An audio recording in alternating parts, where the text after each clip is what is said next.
ఈ మధ్యకాలంలో ఈశ్వరమ్మ అనే ఒక ఇన్సిడెంట్ తెర మీదకి వచ్చింది. అసలు ఏం జరిగింది, ఏం చెప్తారు దానిపైన? ఇప్పుడు ఈశ్వరమ్మని ఒక తల్లి లాంటి ఆమెను పట్టుకొని అట్లా మాట్లాడడం చాలా తప్పు. నీకు ఏదైనా మనోభావాలు దెబ్బతిని ఉంటే, నీకు ఏదైనా ఇబ్బంది ఉంటే ఆ పార్టీ వాళ్ళ దగ్గరికి పోయి మాట్లాడాలి. రేవంత్ రెడ్డి ఉన్నారు, ఇప్పుడు వాళ్ళు బట్టి విక్రమార్క ఉన్నారు, ఆయన దగ్గరకు పోయి అడగాలి. కానీ ఆమె నేను అట్లా తల్లి లాంటి ఆమెను పట్టుకొని అట్లా మాట్లాడడం తప్పు. మీ రెడ్డి కులం మొత్తానికి నువ్వు చెడ్డ పేరు తీసుకొచ్చినావు. ఈరోజు రెడ్డి కులానికి మొత్తానికి చెడ్డ పేరు తీసుకొచ్చినావు. ఈరోజు నీ కులం వల్ల నీకు సపోర్ట్ చేయట్లేదు. నువ్వు అంత వర్గర్గా మాట్లాడే అధికారం లేదు, హక్కు లేదు. తెలంగాణ నువ్వు కొనిపెట్టుకోలేదు, రాసి పెట్టుకోలేదు. ఎల్బీ నగర్ మొత్తం నీది, మీ అయ్యేదైతే కాదు. నీది మీ అయ్యేదైతే కాదు ఎల్బీ నగర్. నువ్వు రాసి పెట్టుకోలేదు, నువ్వు కొనిపెట్టుకోలేదు. ఏం ఉద్దేశించి అమ్మ గురించి అట్లా మాట్లాడుతున్నావు? నీకు అంతగా అనాలనిపిస్తే మీ అమ్మని అనుకో, మీ చెల్లెని అనుకో, మీ అక్కని అనుకో, నీ కుటుంబ సభ్యులు ఎవరున్నా అనుకో. బోషుడి మున్న అంటున్నావు, మరి నీ అమ్మ కూడా బోషుడి మున్ననే అవుతుందా? ఈరోజు నీకు డబ్బులు ఇస్తే వచ్చేవాళ్ళు అభిమానంతో చూడు ఎంతమంది వస్తున్నారు. ఏ పార్టీకి సంబంధం లేకుండా ప్రతి ఒక్కరు వస్తున్నారు. ఒక కాంగ్రెస్ పార్టీ ఇద్దరు లీడర్ మీరే కొట్టుకుంటే బయటనికి ఇంకేం న్యాయం చేస్తారు మీరు? కొన్ని ఆపోజిట్ పార్టీ వాళ్ళు కొట్టుకున్నారంటే ఎవ్వరూ పట్టించుకునే వాళ్ళు కాదు. ఇద్దరు ఒక పార్టీ వాళ్ళు అయ్యి ఉండి ఇంత గలీజ్గా రోడ్లకు ఎక్కడం అనేది తప్పు. నువ్వు అసలు మాట్లాడడం తప్పు. ఇప్పటికైనా వచ్చి తప్పైందని ఒప్పుకుంటే అది ఇంతటితో అయిపోతుంది. లేకపోతే ఇంకా పెద్ద ఇష్యూ అవుతుంది. నువ్వు ఎంత పెద్ద తోపైనా కావచ్చు, నీకు ఎన్ని బిల్డింగ్లను ఉండొచ్చు, ఎన్ని బంగ్లాలను ఉండొచ్చు, అవి నీ వరకే మలిసి పాయింట్ ఇచ్చి లోపల పెట్టుకోవద్దు అన్నాడు. కానీ నువ్వు ప్రతి ఒక్క కులాలని, గౌన్లోలని, కుమ్మరోలని, సాకలోలని, ఇట్లా గొల్లోలని అందరు విమర్శించి మాట్లాడే రైట్ నీకు లేదు. ఏదైనా ఉంటే నీది నీ ఇంటి వరకే పెట్టుకో.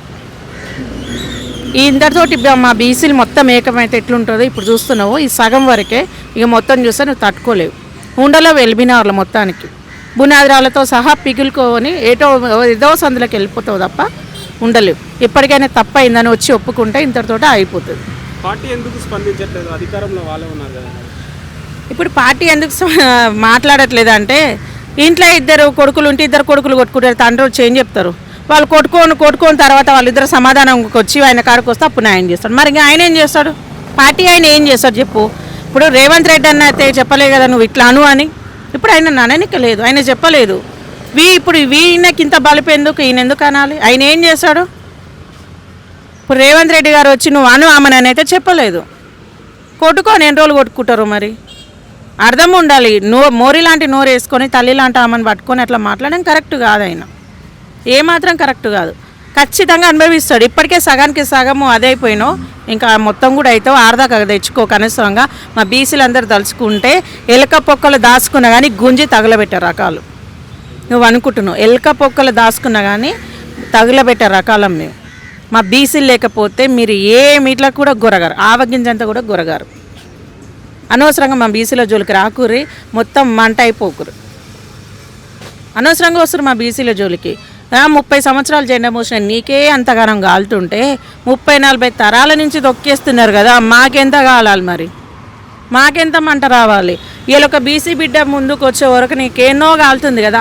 మా బీసీలు వేసే భిక్షతోటే కదా ఇవాళ అసెంబ్లీ పోయి మాట్లాడుతున్నారు. మా బీసీలు వేసే భిక్షతోటే కదా ఇవాళ మా బీసీలకి ఓట్లప్పుడు 500, 1000 రూపాయలు ఇచ్చి బిర్యానీ ప్యాకెట్లు ఇచ్చి జెండాలు మోపించుకుంటారుగా. రారి మేము అవే ఇస్తాం.